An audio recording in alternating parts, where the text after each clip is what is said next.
الحمد لله وكفى وسلام على عباده الذين اصطفى أما بعد فأعوذ بالله من الشيطان الرجيم بسم الله الرحمن الرحيم قال الله تبارك وتعالى في سورة الأحزاب النبي أولى بالمؤمنين من أنفسهم صدق الله العلي العظيم. وقال النبي صلى الله عليه وسلم لا يؤمن أحدكم حتى أكون أحب إليه من والده وولده والناس أجمعين أو كما قال عليه الصلاة والتسليم. اللهم صل على محمد وعلى آل محمد في أول كلامنا. اللهم صل على محمد وعلى آل محمد في أوسط كلامنا. اللهم صل على سيدنا محمد وعلى آل محمد في آخر كلامنا. برادران اسلام اور میرے عزیزوں اور دوستوں، اللہ تبارک و تعالیٰ نے ہمیں اور آپ کو جو سب سے بڑی نعمت عطا فرمائی ہے اس دنیا کے اندر، وہ ہے نعمت اسلام.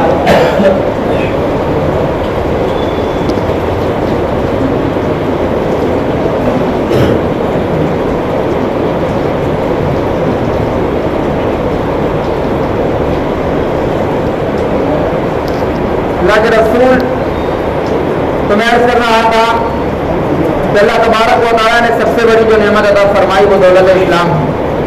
ایمان جو ہے میرے دوستوں ہمارے پاس یہ سب سے بڑی نعمت ہے اللہ تبارک و تعالیٰ. اگر یہ نعمت ایمان ختم ہو جائے اور دنیا کی ساری نعمتیں ہمارے پاس آ جائے تو میرے دوستوں یہ کوئی نعمت نہیں. مرنے کے بعد اس کی حقیقت ہمارے سامنے کھل جائے. حدیث پاک میں آتا ہے کہ قیامت کے دن جہاں دنیا کے سارے لوگ ہیں، حضرت آدم علیہ السلام سے لے کر ہمارے نبی پاک صلی اللہ علیہ وسلم کی امت کا آخری فرد، کافر، مشرک، عیاش، ساری دنیا کے لوگ ہوں گے. اب اتنے کروڑوں ابجو خربوں بلینوں لوگوں میں سے اللہ تبارک و تعالیٰ ایک اس شخص کو بلائیں گے جس نے اس دنیا میں سب سے زیادہ تکلیف میں زندگی گزاری ہے. اندازہ لگائے ہم اس کو امیجنگ بھی نہیں کر سکتے وہ کتنا تکلیف والا شخص ہوگا، کیونکہ اتنی دنیا کے اندر حضرت آدم علیہ السلام سے لے کے آخری نبی کی جو آخری فرد ہوگا وہاں تک ہم دیکھتے ہیں کہ ہمیں لگتا ہے یہ سب سے زیادہ تکلیف میں ہے. پھر کچھ سال بعد اس کو دیکھتے ہیں پتہ چلتا ہے یہ اس سے زیادہ تکلیف میں ہے. تو کون سب سے زیادہ تکلیف والا اس کا ہم اور آپ اندازہ نہیں لگا سکتے. اب اتنے سارے لوگوں میں سے جو سب سے زیادہ تکلیف میں ہوگا ہم سوچ سکتے ہیں کہ اس نے زندگی کتنی تکلیف میں گزاری. اگر اس کا تصور بھی ہمیں صحیح معنی میں آ جائے تو ہمارے رونگٹے کھڑے ہوتے ہیں، آنکھوں سے آنسو گر پڑے. اس شخص کو بلائیں گے ادھر آ، وہ جنتی ہوگا. اس کو بلانے کے بعد کہیں گے تو اس کو پہلے تو اس کو پوچھیں گے ادھر آ. وہ آئے گا، اللہ تبارک و تعالیٰ سے سوال کریں گے کہ کیا تو نے دنیا کے اندر کوئی نعمت دیکھی، کچھ خوشی وغیرہ؟ وہ کہے گا کہ اللہ تعالیٰ خوشی وغیرہ تو کیا دیکھتا، کوئی خوشی میرے قریب سے بھی نہیں گزری، کوئی خوشی میرے قریب سے بھی نہیں گزری ہے، یعنی میں اتنا تکلیف میں رہا. اللہ تبارک و تعالیٰ فرمائیں گے اچھا فرشتوں کو حکم ہوگا کہ اس کو لے جاؤ اور جنت کا ایک جھونکا لگ جائے اتنے دور سے اس کو واپس لے کر آؤ. فرشتے اللہ تبارک و تعالیٰ کے حکم کی تعمیل کرتے ہوئے اس شخص کو لے جائیں گے. لے جانے کے بعد جنت کا جہاں جھونکا لگے گا وہاں سے اس کو واپس لے کر آئیں گے. پھر کہیں گے کہ ذرا دنیا میں زندگی گزار کیا ہے؟ کہا کہ گزار کیا ہے، کچھ نعمت وغیرہ دیکھی، کچھ تکلیف وغیرہ دیکھی. کہا کہ تکلیف تو کیا دیکھتا، کوئی تکلیف میرے قریب سے بھی نہیں گزری. تھوڑی دیر پہلے کیا کہہ رہا تھا کہ کوئی خوشی میرے قریب سے بھی نہیں گزری، کوئی تکلیف میرے قریب سے بھی نہیں گزری. لیکن جب اللہ تبارک و تعالیٰ نے جنت کا ایک جھونکا لگوایا ساری تکلیف بھول گئے، ساری مشکلات بھول گئے. اور ایسا بھولا کر کہہ رہا ہے کہ تکلیف करीब से भी कोई तकलीफ नहीं गुजरी। ये मेरे दोस्तों जन्नत। आज हम दीन ईमान पर चलने के लिए जो अपने आप से जो तकलीफ हमें होती है, जो हमें भारी पड़ता है, जिसको हम कहते हैं कि बहुत भारी पड़ता है, मेरे दोस्तों अगर ये तकलीफ हम आज झेल लेंगे, जन्नत की एक हवा हमें सब कुछ भुला कर। इसी तरह से अल्लाह तबारक व तआला एक दूसरे शख्स को बुलाएंगे जिसने दुनिया के अंदर सबसे ज्यादा नेमतों में जिंदगी गुजारी हो।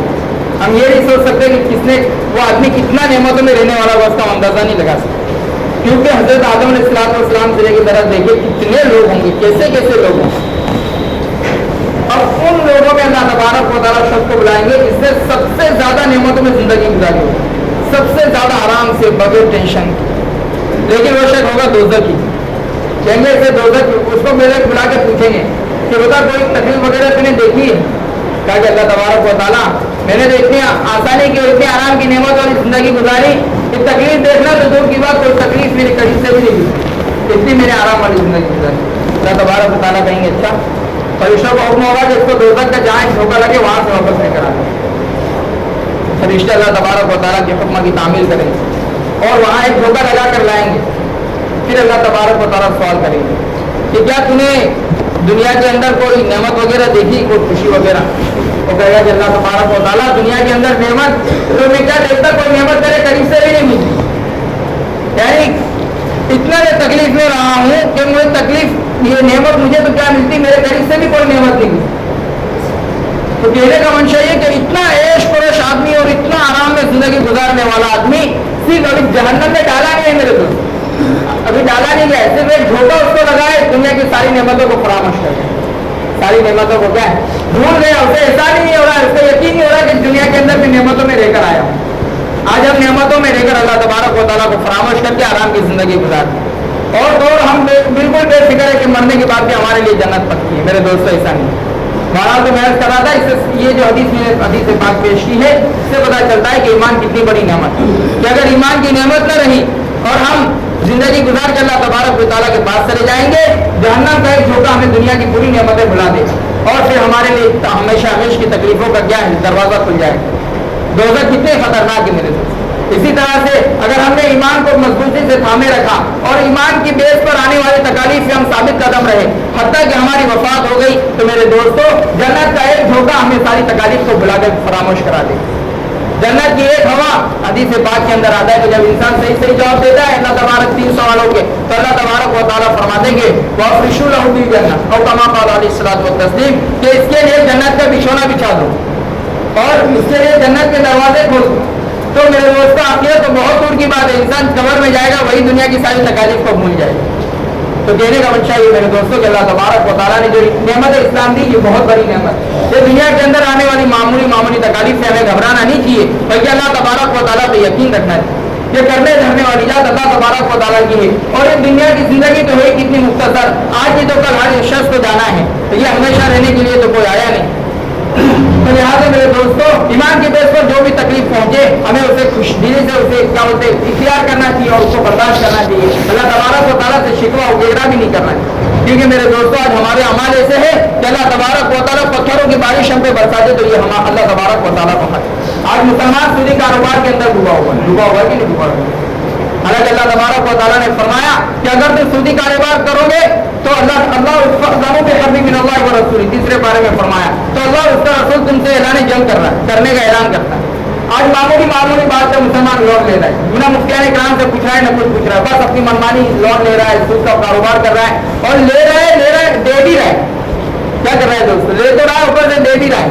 यानी गोया कि अल्लाह से मुकाबला करने के लिए वो आ गया कि अल्लाह से मुकाबला करने वाला कभी जीत सकता है मेरे दोस्त? कभी नहीं जीत सकते। तो आज हमारे अमाल तो मेरे दोस्तों ऐसे है कि अगर अल्लाह तबारक व तआला पत्थरों की बारिश बरसा दे तो अल्लाह तबारक व तआला को हक है, अगर अल्लाह तबारक व तआला ज़लज़ला लाके हमें जमीन के अंदर बरसा दे अल्लाह तबारक व तआला को, लेकिन अल्लाह तबारक व तआला उसके बावजूद पर्दापोशी और सत्तारी का मामला कर रहे हैं। मेरे दोस्तों इससे अब हमें क्या करना है? कहा कि अल्लाह तबारक व तआला ने जो हमें इम्तिहान के लिए इस दुनिया के अंदर भेजा, जिस मकसद के लिए भेजा, उस मकसद को फरामोश नहीं करना चाहिए। अल्लाह तबारक व तआला ने फरमाया कि क़यामत के दिन अल्लाह जब बहुत सारे लोग आएंगे अल्लाह तबारक व तआला हमारे अमाल को, ये हमारे मालो दौलत को नहीं देखेंगे, हुस्न जमाल को नहीं देखेंगे। आज हम उसका जमाल और मालो दौलत के चक्कर में अल्लाह तबारक व तआला के कई सारे अहकामात को पामाल करते चले जा रहे हैं और उसका एहसास भी बाकी नहीं रहा। تو اللہ کے رسول علیہ الصلوۃ والتسلیم نے فرمایا کہ اللہ تبارک و تعالیٰ نہ تمہاری صورتوں کو دیکھیں گے اور نہ تمہارے مال و دولت کو دیکھنے والے ہیں. قیامت کے دن اللہ تبارک و تعالیٰ تمہارے اعمال کو دیکھیں گے اور تمہارے قلوب کو دیکھیں گے. لہٰذا میرے دوستوں ہمیں اعمال اچھے سے کرنا چاہیے. قرآن مجید نے بھی کہا الا من اتى الله بقلب سلیم کہ جو شخص صحیح سلامتی والا دل لے کر آئے گا تو پھر اللہ تبارک و تعالیٰ اس کے ساتھ بہترین کا معاملہ فرمائیں گے اور اس کو اپنا مہمان بنا لیں. اس کو کیا بنا لیں گے میرے دوست؟ اللہ تبارک و تعالیٰ نے خود قرآن مجید میں فرمایا ان الذين آمنوا وعملوا الصالحات كانت لهم جنات الفردوس نزلا. جو جنت الفردوس ہے اس کو ان کی مہمان نوازی کی جائے. جن لوگوں کے لیے کہا کہ جو نیک اعمال کرتے رہیں ان لوگوں کے لیے جو ایمان والے ہیں ان کے لیے. تو میرے دوستوں کہنے کا منشا یہ ہے کہ ہمیں اور آپ کو نیک اعمال کے اندر آگے بڑھنا چاہیے اور جو گناہ ہے اس سے بہت زیادہ بچنے کی کوشش کرنی چاہیے. ہم خالی میرے دوستوں اپنے کچھ مختصر سے اعمال ہے اس سے ہم بس خوش و خرم ہو کر بیٹھ گئے کہ یہ اعمال ہمیں جنت میں لے کر چلے جائیں گے. لیکن میرے دوستوں وہاں کا معاملہ بڑا عجیب و غریب ہے. آج ہم بڑے سے بڑا گناہ کرتے ہیں لیکن میرے دوستوں توبہ استغفار کا ہمارے دلوں کے اندر خیال بھی نہیں آتا. حالانکہ اللہ کے رسول علیہ الصلوۃ والتسلیم جن کے متعلق قرآن مجید نے خود کہہ دیا یغفر لک اللہ ما تقدم من ذنبک وما تأخر. سورہ فتح کی دوسری آیت 26 بارے میں اللہ تبارک و تعالیٰ نے فرمایا کہ نبی جی آپ سے گناہ تو ہوں گے ہی نہیں لیکن بالفرض اگر کچھ ہوا بھی بھول چک تھوڑا معمولی ہم کہاں کہ ہم نے اس کو معاف کر دیا. معافی کا اعلان آج سے ہے دنیا کے اندر ہی. یعنی 1400 سال پہلے اللہ کے نبی صلی اللہ علیہ وسلم کے متعلق اللہ نے فرمایا کہ میرے نبی پہ کوئی گناہ نہیں کچھ نہیں میں نے تمام چیزوں کو معاف کر دیا. لیکن اس کے باوجود بھی اللہ کے رسول علیہ الصلوۃ والتسلیم فرماتے ہیں کہ میں دن کے اندر 70 سے زائد مرتبہ استغفار پڑھتا ہوں. کیا ہے میرے دوستوں کہا کہ اللہ تبارک و تعالیٰ کا ڈر ہے. رات میں اتنا لمبا قیام کرتے ہیں کہ پیر مبارک پر ورم آ جاتے ہیں. جب امی عائشہ رضی اللہ تعالیٰ عنہ پوچھتی ہے کہ اللہ کے نبی آپ کو اتنی زیادہ اکثر کرنے کی کیا ضرورت ہے کیا جبکہ اللہ تبارک و تعالیٰ نے آپ کے مطابق فرما دیا کہ اگلے پچھلے تمام گناہوں کو معاف فرما دیا. اللہ کے رسول علیہ الصلوۃ والتسلیم نے ارشاد فرمایا تو کیا پھر میں اللہ تبارک و تعالیٰ کا شکر گزار بندہ نہ بن.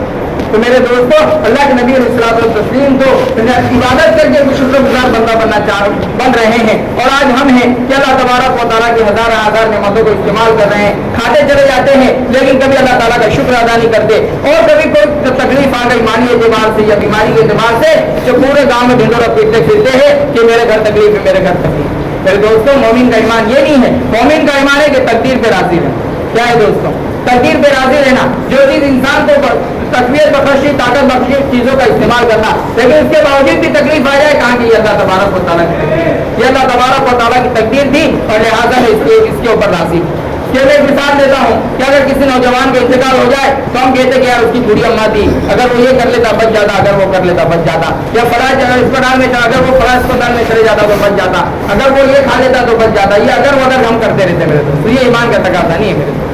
ایمان یہ ہے کہ جب تک وہ زندہ تھا جب تک وہ نوجوان شخص بیمار تھا ہم اس کے صحیح علاج کرانے کی کوشش کریں گے اس کو صحیح راستہ دکھائیں گے. لیکن ایک مرتبہ جب وہ دنیا سے چلا گیا اب ہم اگر مگر نہیں کریں گے اب ہم اللہ تبارک و تعالیٰ کی تقدیر پر راضی ہو جائیں گے کہ اللہ تبارک و تعالیٰ نے جو کیا وہ صحیح کیا. اور اللہ تبارک و تعالیٰ جس وقت جس بندے کو اس دنیا سے بلاتے ہیں وہی وقت اس کے لیے صحیح اور بہتر ہوا کرتا. ہم کون ہوتے بتانے والے کہ ابھی نہیں لینا چاہیے تھا اور بعد میں لینا چاہیے یا پہلے لینا چاہیے.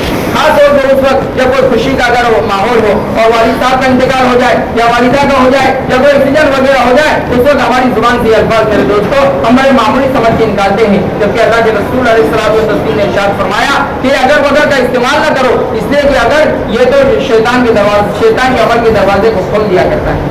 تو میرے دوستوں اس دنیا کے اندر اللہ تبارک و تعالیٰ کی شکر گزاری کرتے ہوئے زندگی گزارنا ہے اور ساتھ ہی ساتھ جو مقصد اللہ تبارک و تعالیٰ نے ہمیں دیا ہے اس مقصد کو فراموش نہیں کرنا ہے. اس مقصد کے اندر میرے دوستوں اللہ تبارک و تعالیٰ نے ہمیں قرآن مجید دیا ہے.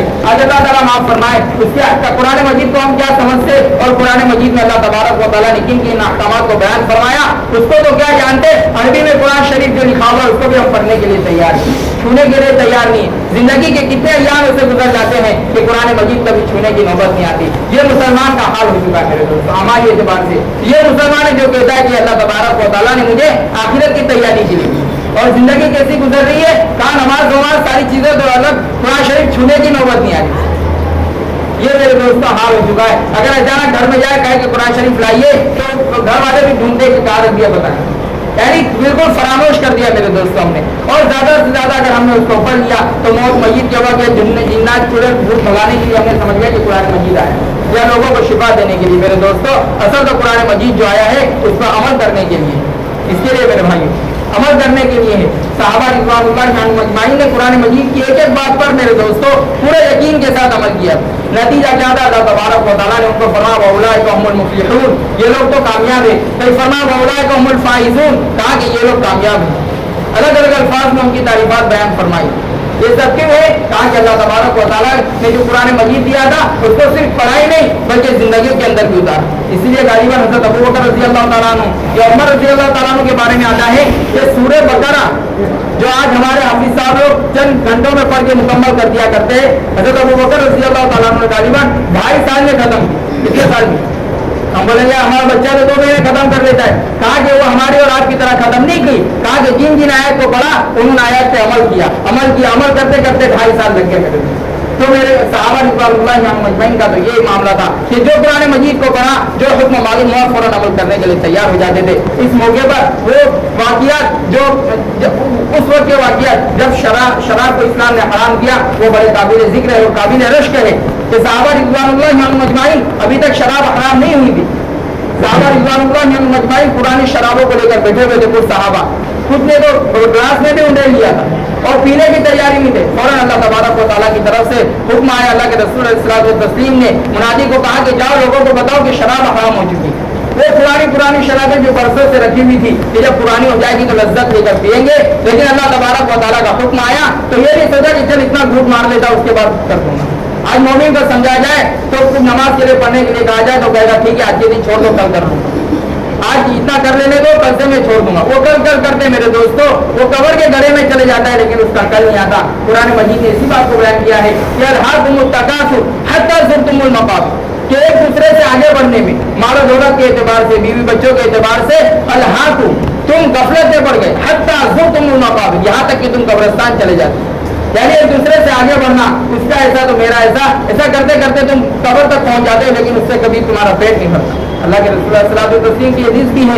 बहरहाल तो वो शराब के जाम लेकर बैठे हुए थे। सहाबा रिज़वानुल्लाह अजमईन पीने की तैयारी में थे। अल्लाह तबारक व तआला का हुक्म सुना, कहा कि सारे जाम रख दो, और जो गिलास में था पीने के लिए जिसने यहाँ लगाया था उसने वहाँ ये जाम को रख दिया, जिसने मुंह में रखा था हुक्म सुना उसे भी पिचकारी मार के बाहर कर दिया कि बस अल्लाह ताला ने हराम कर दिया, हम शराब से पूरे तौर पे तौबा करते हैं। ये मेरे दोस्तों सहाबा रिज़वानुल्लाह अजमईन का हाल था। यही वजह थी कि फिर अल्लाह तबारक व तआला ने आसमान से फरिश्तों को नाजिल फरमाया और फरिश्तों के ज़रिए से उनकी इमदाद फरमाई। और आज मेरे दोस्तों आज चाहे मुसलमान है जो एकदम आराम की जिंदगी गुजार रहा है, नेमत के एतबार से भी ये देखा जाए तो पहले लोगों से कई ज्यादा बड़ा हुआ है, लेकिन मेरे दोस्तों ये कभी जुबान से अल्लाह तबारक व तआला का शुक्र अदा नहीं करता। तकालीफ से नाशुक्री जरूर करेगा लेकिन अल्लाह की नेमत मिलने का बल्कि इसको एहसास भी नहीं होता कि अल्लाह तबारक व तआला की नेमत मिली है।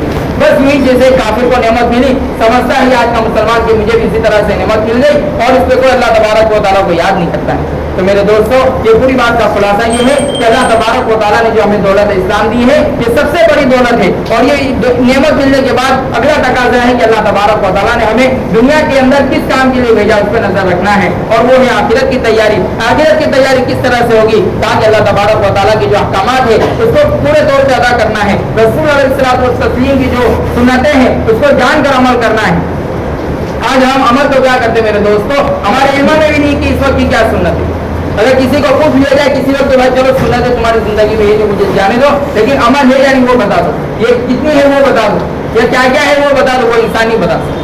ये सुन्नतों से गफलत है। हालांकि सुन्नत का मकाम इतना ऊंचा है कि बाज़ बुजुर्गान दीन फरमाते हैं कि अगर एक आदमी रात भर नफल पढ़ रहा है, क्या कर रहा है रात भर नफल पढ़, कितना अजीम काम।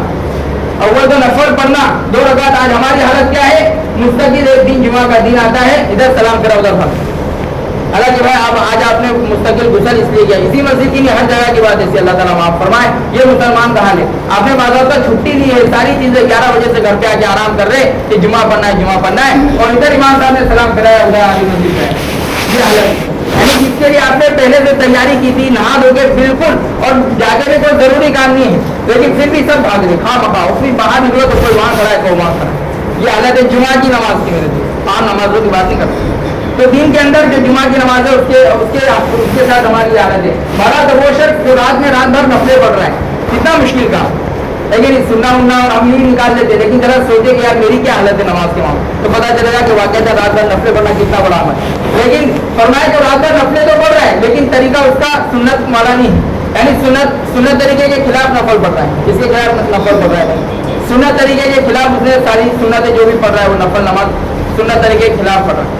رات میں اس کا ایک دوسرا ساتھی اٹھتا ہے، سنت طریقے سے وہ بیت الخلا میں چلا جاتا ہے اور سنت طریقے سے نکل کے پھر آ کے سو جاتا ہے۔ فقہاء کرام اور وہ بزرگ فرماتے ہیں کہ یہ شخص جو رات بھر نفل پڑھتا رہا، اس سے بہتر وہ شخص ہے جو سنت طریقے پہ بیت الخلا میں گیا اور سنت طریقے پہ بیت الخلا سے باہر نکلا۔ کہا کیوں؟ کہا کہ اس کی زندگی کے اندر آپ علیہ السلام کا طریقہ تھا اور یہ نفل پڑھنے والا شخص یہ سنت خلاف سنت نماز پڑھ رہا تھا، لہذا کہا کہ اس کا نماز کا اللہ تبارک و تعالیٰ کے یہاں کوئی مقام نہیں۔